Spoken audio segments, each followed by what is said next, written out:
Hey, what is up, everybody? I am here to give you another Read Aloud series for the WWE Championship. A look back at the rich history of the WWE Championship written by Kevin Sullivan. Um, yeah, I know I haven't done this in a while. I've been extremely busy with school and other things like that. I'm also trying to find a job for a reason you'll find out in a future video. Um, and I've been busy with the Massasoit Wrestling Corner, which you can click right up here to check out. If you don't know what that is, it's hosted by me and my two friends, James the Heat Man Hebert and Ori Dre. And it's just a lot of fun. Um, it's a lot of fun. And we just sit down, we have guests on there, and we just pretty much talk about professional wrestling. It's a lot of fun. You should totally check it out. We say some crazy things on that show. So if you want to check out the Massasoit Wrestling Corner, you can check right out there. The next episode will be tomorrow at 2 o'clock p.m. So make sure to check it out. But yeah, I haven't done this in a while. I originally did this so I could hype myself up for the WWE Night of Champions pay-per-view. Which, if you want to check out my review series for Night of Champions, you can click down below. I've reviewed every single Night of Champions from 2007 all the way to 2014. 2015 won't be on that playlist. You have to click right up here on the Massasoit Wrestling Corner where you can check out my predictions and review for Night of Champions. So yeah, but yeah, I originally did it for that because I wanted to hype myself up, but I didn't finish it in time for when the pay-per-view came up. So what I'm going to do instead is I'm just going to finish it in general because I figured I started it. Why not just finish it? So I'm going to finish the read aloud for the WWE Championship book. Let me just do a couple of plugs because my voice probably will be tired. I'll be tired from talking. So if you want to check out my this channel and check out future content on this channel, like the Massasoit Wrestling Corner, like these types of videos, you can click right down on the left-hand corner right there. And if you want to check out my two other YouTube channels, one is called Owen the Talkinator. That's right over here. It's where I make non-wrestling videos. And then you can check right over here to CM Brothers, where I talk about both wrestling and non-wrestling things. And then you can check out somewhere on this video, my friend James the He-Man Hebert, who also hosts the Massasoit Wrestling Corner, which is up there.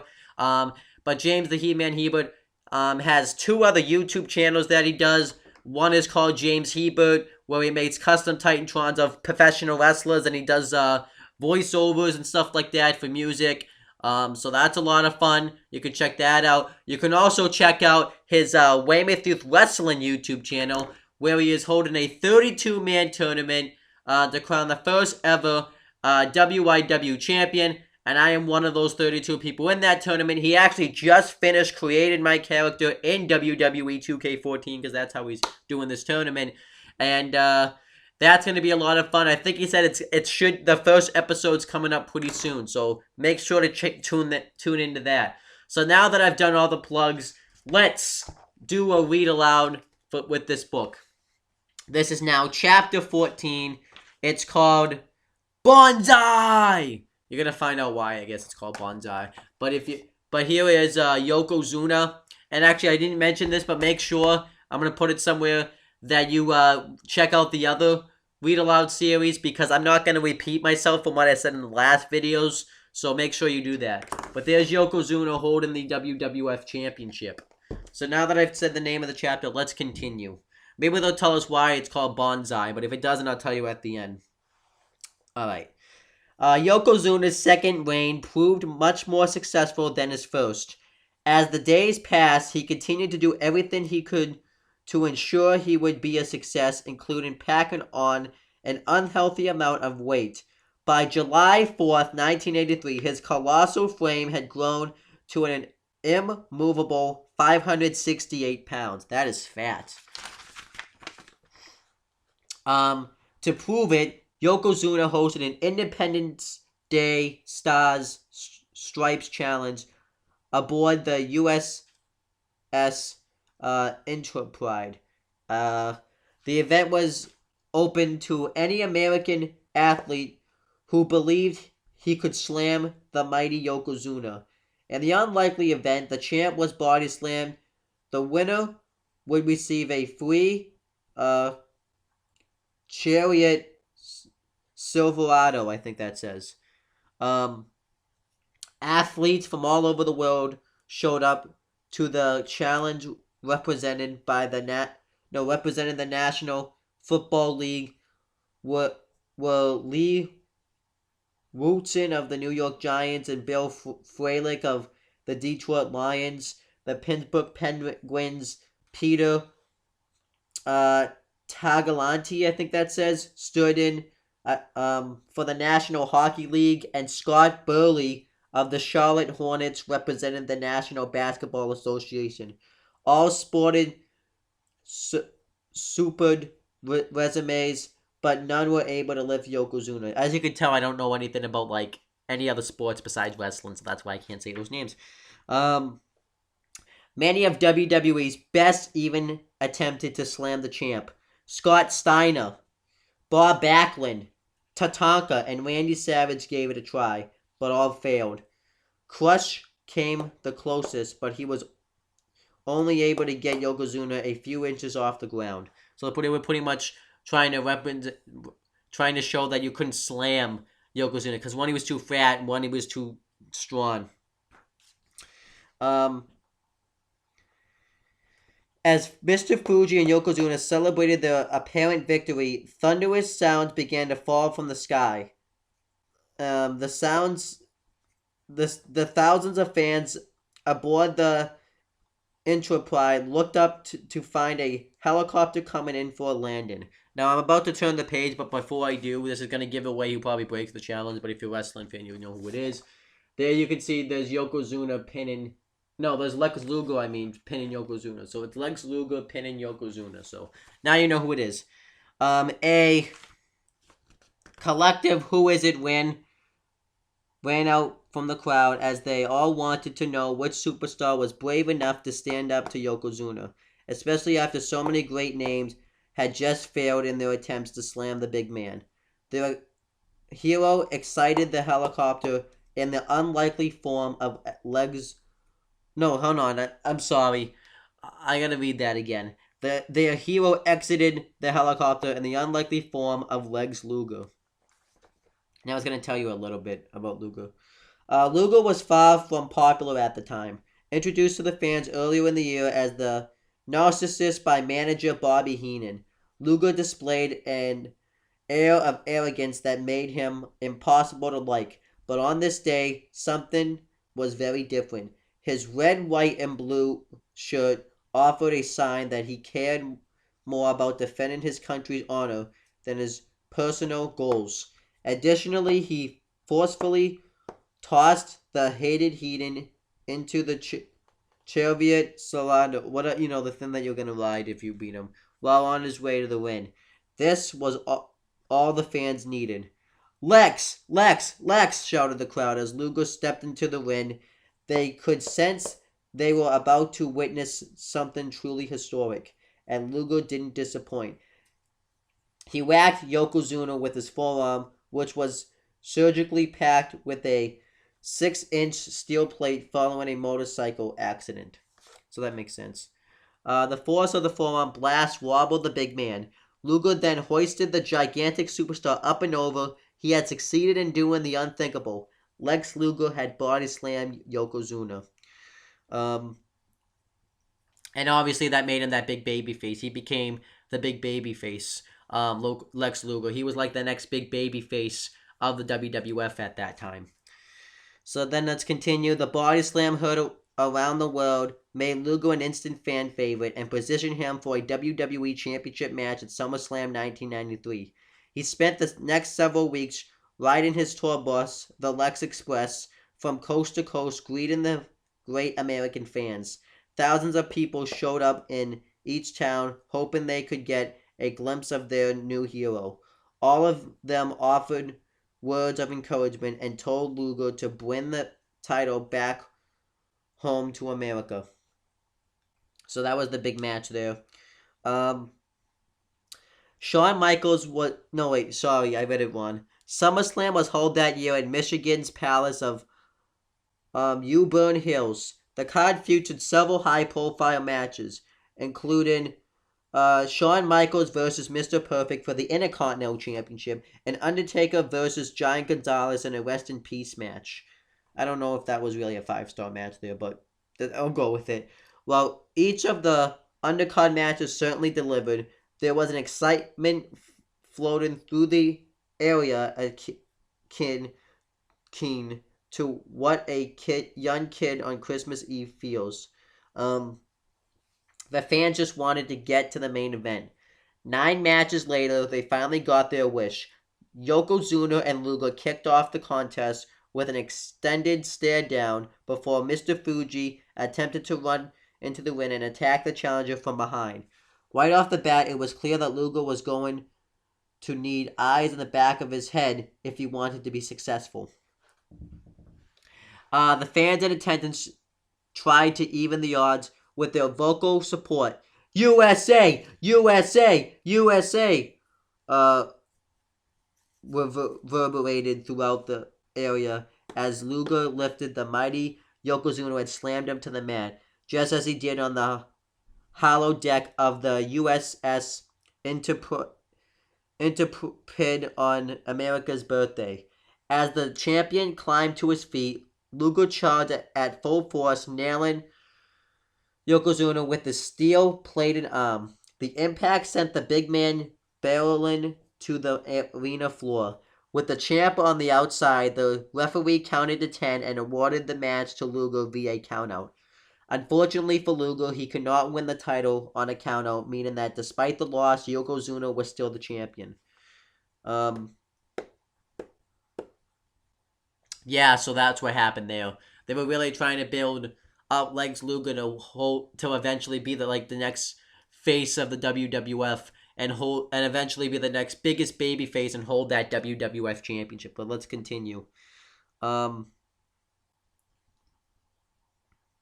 Luger didn't let that get in the way of his good time, though. Alongside the Steiner brothers, Tatanka, and Randy Savage, he celebrated as if he had just won the WWE Championship. Red, white, and blue balloons fell from the arena ceiling with Luger proudly while Luger proudly waved the American flag. The fans, on the other hand, were not as joyous. They saw the countout victory as a major disappointment. To them, unless then bringing the title back to America was considered a failure, especially after investing so much emotion into the match. As a result, Luger lost a great deal of his momentum after SummerSlam, even though he had technically won. Because I think what happened was they were really pushing Lex Luger. They should have given him the championship, but then he lost a lot of his momentum. All the fan base, all the fans, I guess, didn't really turn on him, but they were just disappointed that he didn't get the WWF championship, so I can totally understand why. So let's continue. Yokozuna and Luger crossed paths once again in November 1993 when each captained a team at Survivor Series. Luger proved to be the sole survivor of the match, but once again his win failed to advance his career. Instead, most of the night's focus revolved around Yokozuna's inability to inflict damage to Undertaker, despite hitting him with a Banzai drop and slamming his head into the steel wind steps. For the first time ever, fear began to show itself on the champ's face as he realized there was nothing he could do to injure the dead man. Because that was like Undertaker's thing at the time, was nobody could hurt the Undertaker. Nobody could knock him off his feet or anything like that. And that's why I think this chapter is called Banzai. But that was like Yokozuna's catchphrase, and that was also his finisher, was the Banzai drop. But yeah, Yokozuna won the match, and it was the sole survivor, but wasn't even like the focus on the show. He wasn't even like the focus of the match. They were more interested in building up a match between Yokozuna and the Undertaker. So, there you go. But let's continue. The confrontation between Yokozuna and Undertaker resulted in a WWE Championship match at the 1994 Royal Rumble. In the weeks leading up to the match, the champ's American spokesperson, Jim Cornette, used little of his Smoky Mountain magic to sneak some fine print into the contract stating that the Royal Rumble would be the dead man's one and only opportunity at Yokozuna's title. The Phenom's manager, Paul Bearer, fired back with a stipulation of his own, which turned the contest into a casket match. I did see this match too. The rules of the contest heavily favored Undertaker. He had already proved he could defeat a big man in his type of match when he defeated Kamala at the 1992 Survivor Series. Furthering his advantage was Yokozuna's intense phobia of caskets. Even saying the word out loud sent the champ into a nervous panic. So yeah, there we go. So that was the build up there. Let's continue. The combination of Yokozuna's inability to inflict damage to Undertaker, coupled with the champ's fear of caskets, left Mr. Fuji searching for a plan B. While studying the rules of the match, which included no disqualification and no countout, the devious manager found a loophole. Instead of asking his man to beat down Undertaker, he would take advantage of the loose rules and hire a group of thugs to do the dirty work for him. If you don't know how to win a casket match, I figured it would say it. It's you have to put your opponent in a casket. That's pretty much how you win. You have to close the lid. So let's get it. At first, Undertaker was able to fend off Fuji's henchmen, including the Great Kabuki, Crush, Jinchuro, Tanra, and Bam Bam Bigelow. I know I'm probably not saying these right, but you know.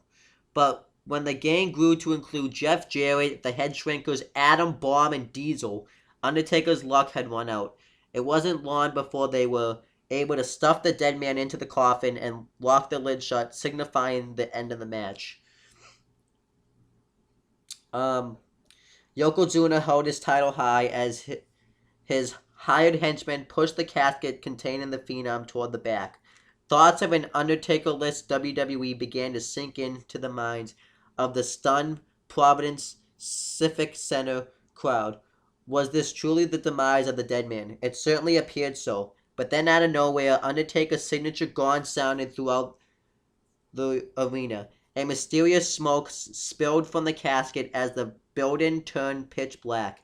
In a moment that can only be explained as supernatural, Undertaker, who was still in the casket, somehow appeared on the arena screen. "Be not proud," he said in a gravely voice. "The spirit of Undertaker lives with the souls of all mankind. The eternal flame of life that cannot be extinguished. The origin of which cannot be explained. The answer lives in the everlasting spirit. Soon all mankind will witness the rebirth of Undertaker. I will not rest in peace." That must have been a great moment right there. In one of the most memorable moments in WWE history, the dead man then levitated from the screen all the way up to the arena ceiling. It was the last anybody saw of Undertaker for 8 long months. So that's what happened. It's kind of a shame, you know, that happened to The Undertaker. But that was like the first time he had really done something like that, because I think that's the first time he did like a hiatus from WWE. So that was pretty cool. So let's continue. The sight of the Phenom floating from... No, wait, hold on. The sight of the Phenom floating to the ceiling certainly was a tough act to follow. But once the smoke finally cleared, the first 2 participants in the annual Royal Rumble match made their way to the ring to give it their best shot. On the line was the prestigious shot in WrestleMania's main event against WWE Champion Yokozuna. After nearly 1 hour of action, Bret Hart and Lex Luger proved to be the final 2 men standing. They feverishly exchanged right hands as they backed into the ropes. Hart then applied pressure against Luger's body, sending both men over the top rope at the exact same time. To the naked eye, the result appeared to be a tie. Replays also proved inconclusive as the referees urged over who the true winner was. After several minutes of heated discussion among the officials, Howard Finkel finally grabbed his microphone. "Ladies and gentlemen, the winner of the 94 WWE Royal Rumble, Luger's music began to play throughout the arena as his supporters in attendance cheered. Referee Earl Hebner stopped Finkel before he could announce Luger's name. According to Hebner, Hart was the real winner, so Finkel grabbed his microphone once again. Ladies and gentlemen, the winner of the 1994 WWE Royal Rumble. This time it was Hart's music playing loudly throughout the arena, while his supporters cheered wildly. Judging from the crowd reaction, it was evident the Hitman had considerably more fans in attendance, because everybody liked Bret Hart more. Finally, WWE President Jack Tunney made his way to the ring to clear up the controversy. After 3 minutes of conversation with the referees, he made his all-important decision and replayed it to Finkel.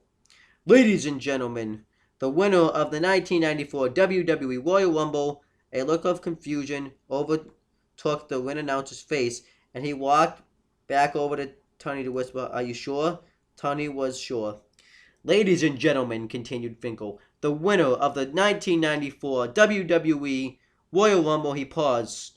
The winners are Lex Luger and Bret Hitman Hart. I personally don't agree. I think they should have just had Bret Hart win. I mean, Lex Luger needed the momentum. I understand that, but you're going to find out why I think just Bret Hart should have won when I read further. After more than 6 minutes of confusion and consultation,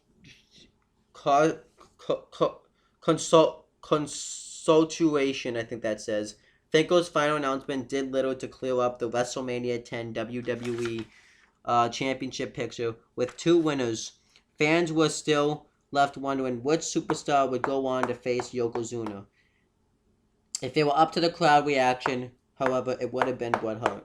It would have been Hart, because everybody liked Bret Hart at the time. Everyone was really a huge fan of Bret Hart. A lot of times it came down to popularity contest between me and Lex, claims Hart more than 15 years later. When I put my hands up, the whole crowd roared for me. When Lex did the same, there was a roar, but it wasn't the same. But I think Lex was a little misunderstood. He wasn't very personable with the fans, and he openly admitted that he didn't really like to talk with fans or have them come up and ask for autographs, but he was a great guy. He would give you the shirt off his back. From a work standpoint, though, I do not know that we were in the same league, which I think I agree with. I think Bret Hart probably did a little bit more work. After several days of carefully considering his options, Tunney finally ruled that both superstars would get an opportunity for the gold at WrestleMania 10, starting with Luger, who was awarded first crack after winning a ceremonial coin toss, just like they do in like football games and stuff like that. Luger's victory in the toss also meant that Hart's title opportunity would only come after he battled his younger brother Owen Hart in the opening match at WrestleMania. After spending nearly all of their childhood competing against each other in their father's famed dungeon, it was no surprise that the brothers' battle was an instant classic. I think they're going to explain in the next chapter, because I kind of looked ahead and say, what the next chapter was called, and it's going to probably explain the rivalry between Bret Hart and Owen Hart.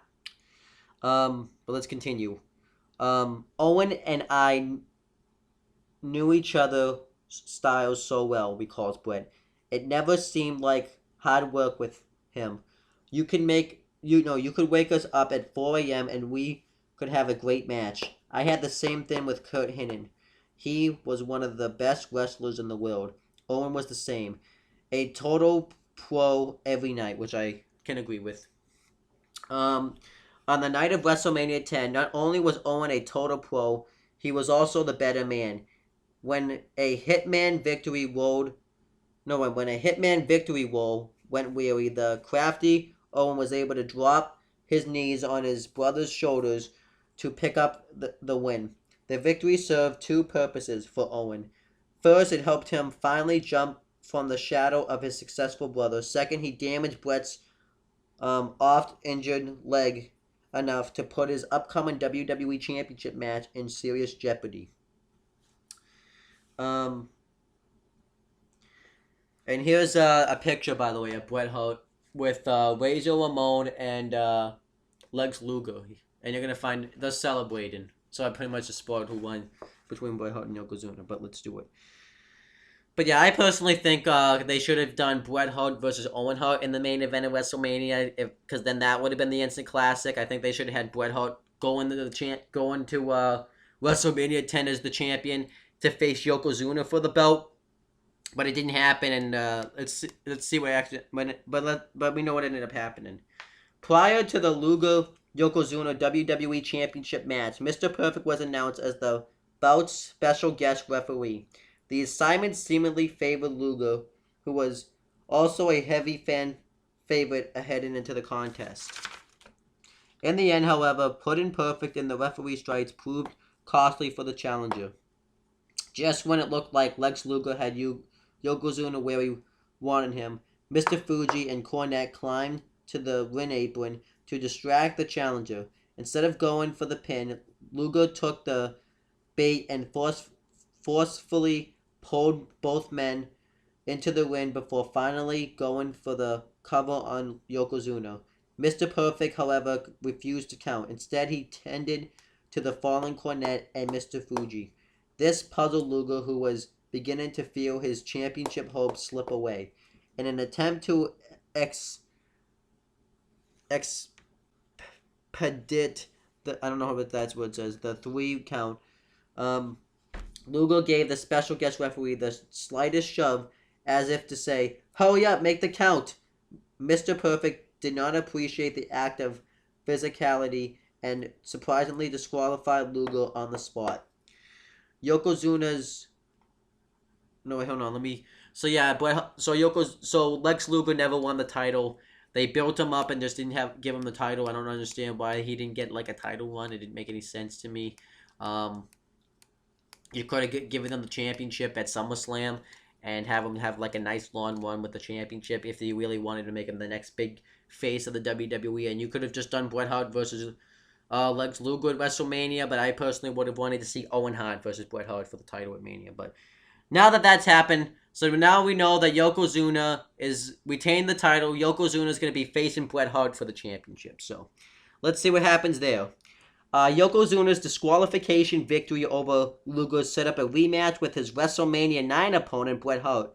The legendary Roddy Piper, rest in peace Roddy, served as the referee, and despite having a roller coaster relationship with the Hitman over the years, he called the action down the middle. In fact, when Cornette tried to climb the ring apron, Piper knocked the American spokesperson right off, a far cry from Mr. Perfect's questionable officiating style.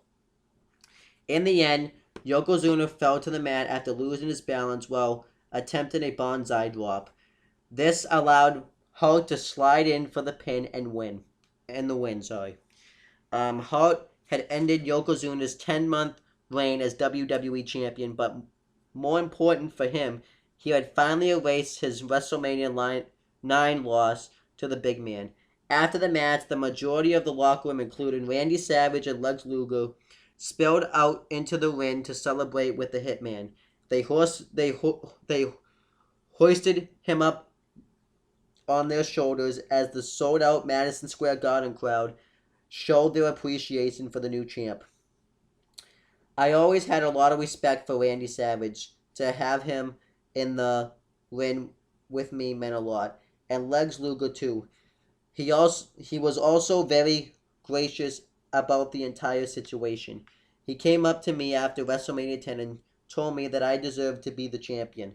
He fully supported my championship reign. I never forgot that because that's rare. And then that's it there. That's the end of that chapter right there. I think that was a pretty good chapter. Like I said, I think they definitely should have done Bret Hart versus Owen Hart for the championship. and maybe like in the next chapter I'll explain a little bit more why. I still hate the fact that they really gave Lex Luger like a big push, and then they never had him win the championship or anything like that. It just doesn't make any sense to me.